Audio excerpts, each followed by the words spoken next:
yıkar masayı, yıkar masayı.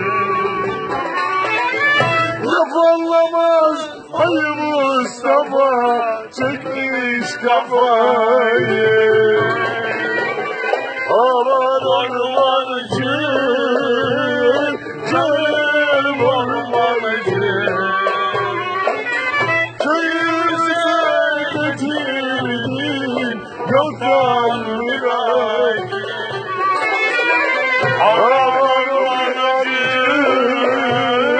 canım ormancı, köyümüze getirdin yoktan viracı.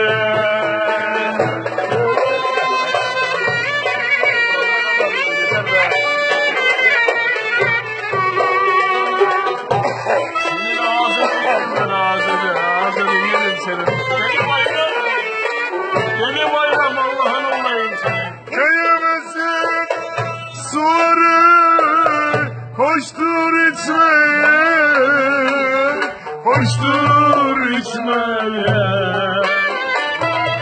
İçinde köprüsü var gelin geçmeye.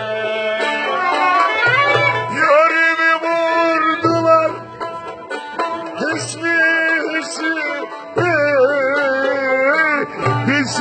içine.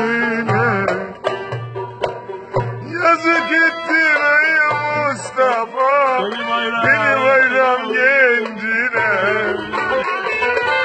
Aman